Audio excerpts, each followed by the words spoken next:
Thanks for tuning in to this week's installment of Ask a Yoga Question. Ask a Yoga Question is a weekly series on my blog, YogaByCandace.com, where I answer yoga questions from readers. My girlfriend is going to be starting a yoga certification soon, and I want to help her on her journey. She has mentioned your blog to me many times, so I wanted to ask you for some recommendations for things she'll need during her certification. Can you tell me the best brands for yoga pants, bras, mats, and anything else she'll need? I want her to be prepared so she can get the most out of her experience without limitation from equipment. For yoga teacher training, the most important thing for me was a great notebook.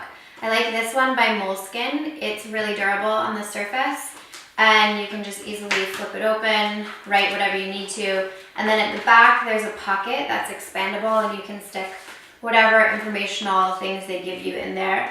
And it has a elastic that goes over it so things don't fall out. One of the other things I really liked at my yoga teacher training was bringing a blindfold.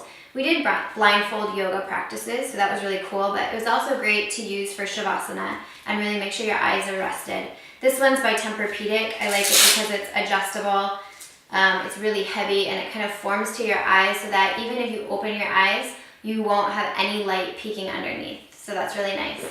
If your girlfriend's yoga teacher training starts really early in the morning and then goes all day, then it's possible that the temperature of the room will change throughout the day. So when I was doing my yoga teacher training, it was really cold in the morning, and I liked wearing layers to help me stay warm. I like these leg warmers because they have a footed bottom, so your heel will stick out and it covers part of your feet, which is really nice. They're pretty inexpensive too, around $7 or so. I'll put the link below. I also really like these socks, which will cover the whole foot, obviously, because it's a sock, but it goes up and over your knee, which is really nice. Not something to practice yoga in, but if she has a yin practice, or even if she's just sitting there listening to lectures and it's chilly, these will be really nice. Also recommend bringing a top for layering, just a lightweight sweater. This one's by Vince. I love it because it's crochet, so it's got a lot of ventilation, but it also is pretty warm. And lastly, for meditation and for just chilly rooms in general, I recommend bringing a scarf. I like this one. It's by Love Quotes. It's really cozy, and you can wrap it around a million times and stay really warm. I have a million different brands of yoga pants. My favorite ones are my really old Lululemon ones. They're the highest quality, unfortunately, of all the brands that I've tried. However, I do feel that their quality has changed, and I think they do make good yoga pants, but you might have some shear issues, so I wouldn't recommend them really right now. Two brands I wanted to highlight. One is Athleta. It's made by The Gap. It's like a sister company of The Gap or something, and they have excellent quality pants. So these are the Athleta pants. I think they run true to size. I wear extra small. They have really good stitching. As you can see, they're reinforced stitching, and it's opaque, so if you're bending over, you don't see anything. It also has a pocket in the front, so you can slip keys or whatever you need in there, and then it has a gusseted crotch. It's a triangle gusset, and I'm really picky about gussets because it's just more comfortable when you have one. What I like is Alo. These are really popular pants right now. They're called the Goddess, and they look like leg warmers, but it's just one long leg.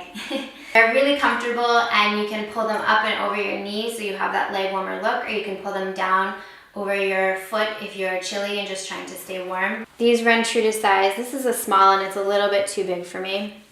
It has a pocket in the front. It has reinforced stitching, and it's completely opaque when you bend over. This is what the stitching looks like for that leg warmer look where it meets the spandexy part. It's not as much of a compression fabric as the regular part of the pant. It really is a lot like a leg warmer. And it has this ruching all down the side, so it makes it really easy to just pull up and over the knee or down and over your heel as you see fit. It has a gusset as well. It's a triangle gusset. And again, as I said, they're really high quality. I like them a lot. As far as yoga props, for yoga blocks, I recommend a cork block. They're pretty heavy, which can be kind of a drag if you're carrying them to and from the studio, but they're really high quality and they don't have much give to them, which is nice because I have a foam pair here and they're fine. I use them when I travel, but when you press in, they have a little bit too much give and I find that it can be irritating for my wrists. So I recommend a cork block and I'll put a link below. For yoga blankets, I like this one. It's just your traditional Mexican blanket. It's really thick, and so when you roll it up and then you use it as a prop, as you can see, like you put weight here and it doesn't smush down as say like a towel would. If your girlfriend has a component of hot yoga in her training and she needs a towel to go over the mat, I recommend this one by Yogi Toes. On one side it has these little rubber grips, and so when you lay it down flat, there's pretty much no way you can slip. You put a little bit of water under where your hands will be placed and where your feet will be placed, and then you for sure won't have any grip problems at all. And for bolsters, I have one by Hugger Mugger, which I love. I recommend getting a rectangular one like this. They sell them in these big round ones as well, which is fine, but I think those are best for beginners because no matter where you are, it's always going to be round, so your back will always have that same openness. For here, if you put it like this, my back will be just lifted this much. But if I expand and improve my flexibility, I can turn it here and lie back, and now I'm even more open. So I like the versatility of this bolster. I also think it's really high quality. When you lay back on it, you don't sink, it's very firm, and the stitching is excellent, and the customer service is really good too. For yoga mats, I really like Jade Yoga. They make a harmony mat that's really great. I'll put the link. And I also like the Eco Light mat by Manduka, and I'll put a link below as well. Where I am currently right now, I have a Willicious Divine mat, which I really like. It's pretty pricey, but I really think you get what you pay for here. So on the back side, you have this perforated bottom. And on the front side, you have I believe it's a closed cell construction, and there's no slippage. Like I never slip with this, so I really like this one. Also has this mandala design at the front. I thought it was going to be kind of cheap at first, to be honest with you. I thought for sure with all the travel I do that the little crystals would fall off, but every single one is there. And I like it, it's just different. It holds up really well. It's a good thickness. It's not too thin, but it isn't too thick. You really kind of want to watch out for anything that's too thick because too much cushion can actually throw off your balance, or it might be too much for your joints actually. The last prop I would recommend is having a yoga strap. Most yoga straps are, I don't know, for the most part, I don't really see too much of a difference. The only thing you might want to look out for is what kind of buckle it has. I prefer a metal buckle, it's just personal preference. Plastic ones work just as well. And I'll put a couple links below for brands that I've tried and recommend.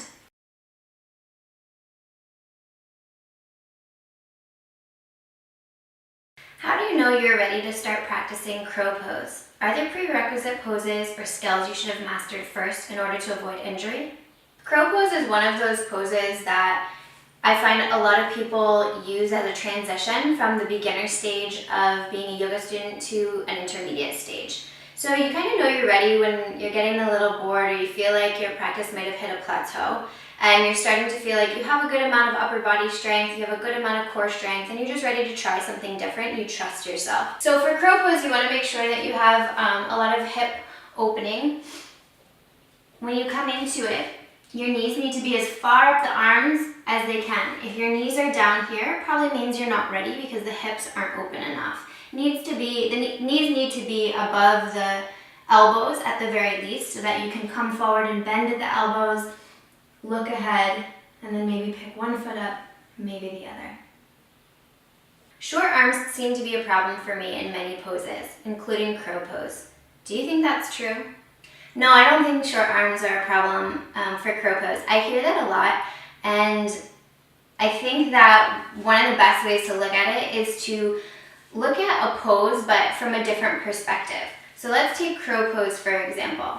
For crow pose, we're on our hands and looking forward and lifting up. Let's take the same exact pose, but instead of being on our hands, come to sit. So your arms are out in front. This will be the floor, imagining that this is the floor. Your arms are here, your arms are strong, and the hands are shoulder distance, fingers are spread. You want to have your knees as far up the elbows as you can, as far up the arms as you can, at least above the elbows. Round your back, then lean back, sit back, lift your feet, and hold. If you can do this, you can do crow pose. I was pretty sure I had decent shoulder flexibility, but when I tried to make necessary rotation and movement to come into king dancer pose, my shoulder was completely blocked. What poses and stretches do you suggest to focus on to increase shoulder flexibility and opening that are needed to come into Natarajasana? For shoulder flexibility for flipping the grip, I'll just demonstrate in pigeon pose.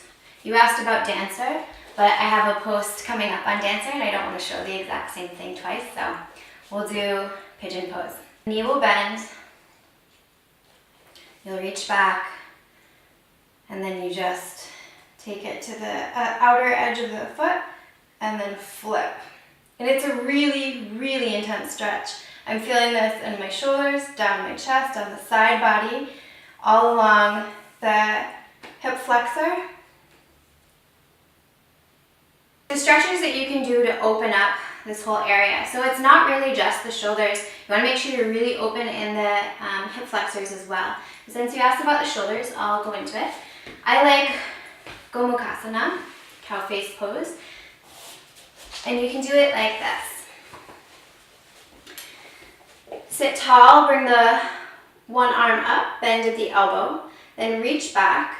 Maybe your hands will meet, and you can hold here, bringing the hands in line with the spine. Maybe you want to use a yoga strap, just letting it hang down, reaching back and grab hold wherever you can. The idea here is to have your chest as open as it can be. So you don't want to be here. You want to be open, the top elbow pointing up to the sky, the bottom elbow pointing down. You just want to stay and be open here. So that's just for the chest. If you want to work a little deeper in it, you can stack the hips, stack the knees. Take your stance with your arms, get really tall, and then come forward super slowly. Again, imagining that your chest is staying open, your back is staying really long. This is a good hip opener, but it's also really great for the chest as well. The other thing I like to do is to take a yoga block, or you can even do this at your kitchen counter. Bring your arms out in front, and then just let your upper body hang heavy. And you'll feel a good stretch right in here opening up. Thanks for tuning in to this week's installment of Ask a Yoga Question. Please like, comment, share, and subscribe.